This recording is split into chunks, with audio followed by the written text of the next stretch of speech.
Patuloy pa rin ang mga kontrobersya sa katatapos lang na laban ng Creamline at Petrogas. At dahil dito, di napigilan ng Petrogas Management na maglabas ng statement patungkol sa nangyari.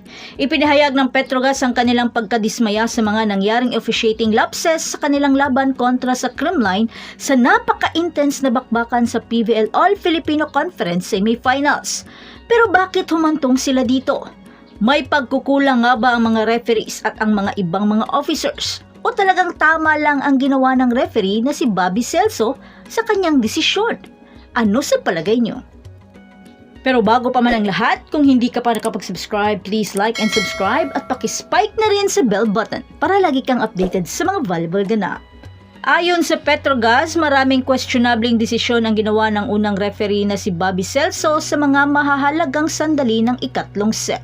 Isang partikular na sandali na nagdulot ng kontrobersya ay ang isang outside ball na atake ni Alyssa Valdez na down the line hit, ngunit ang unay nagresulta sa isang punto para sa Petrogas. Ngunit pinalitan ito at ibinigay sa Creamline dahil sa isang block touch na nakita ng lineman, at dito na mas lalong umugong ang hiyawan ng lahat. At dahil doon, nilista ng Petrogas ang tatlong posibleng hakbang na maaaring gawin sana ni Bobby Celso sa halip na ibaliktad ang desisyon.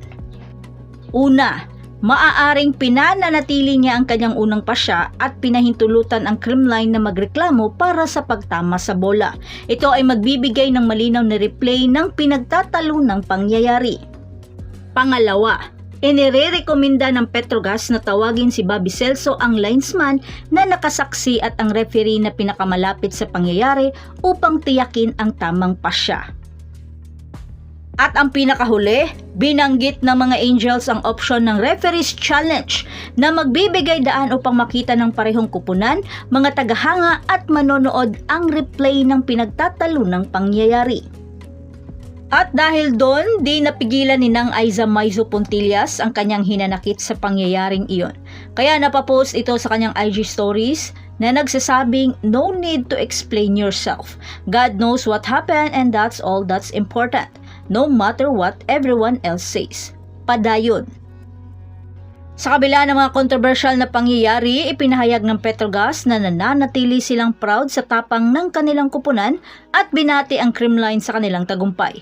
Binigyan din nila ang kahalagahan ng agarang pagkilos mula sa liga upang maiwasan ang pagkakaroon ng mga ganitong pagkakamali sa mga officiating officers. Bagamat nais nilang magpatuloy mula sa laro na ito, umaasa ang Petrogas na maiiwasan ang mga ganitong insidente sa hinaharap upang matiyak ang patas na kompetisyon. At iyan ang mga detalye patungkol sa mga di matapos-tapos na kontrobersya, mga ka-joust. At ito ang pahayag ng Petrogas tungkol sa mga pagkakamaling nangyari sa mga opisyales sa kanilang laban kontra sa Creamline. Ano ang inyong opinyon ukol sa isyong ito? Naniniwala ba kayo na dapat gawin ang mga hakbang upang maiwasan ang mga ganitong kontrobersya sa hinaharap? Ibahagi nyo naman ang inyong saloobin sa komento sa comment box kung talagang dapat lang na gawin ito upang mapanatili ng PVL ang integridad ng nag-iisang profesional na liga ng bansa. At syempre, huwag kalimutan mag-like ng video na ito at mag-subscribe sa ating channel para sa iba pang mga balita mula sa mundo ng volleyball sports. Hanggang sa susunod na kontrobersya ay este video, at maraming salamat sa inyong panonood. Kung nagustuhan ninyo ang video na ito, magbigay ng thumbs up at ibahagi ito sa inyong mga kaibigan, at huwag kalimutan mag-subscribe sa ating channel para sa mas marami pang mga volleyball ganap. Hanggang sa susunod na video, bye-bye!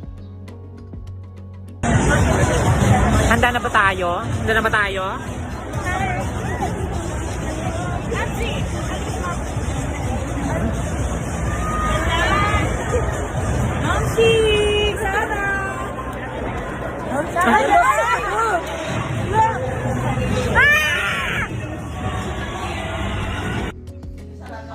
She's giving her friends a room here in our hotel. And there's a big ref, 2 doors, and the first floor. Hindi na ako layo. Hindi na ako layo.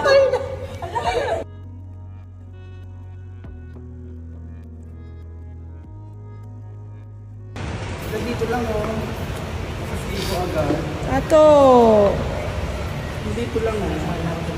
Bubo ka lang na gano'n.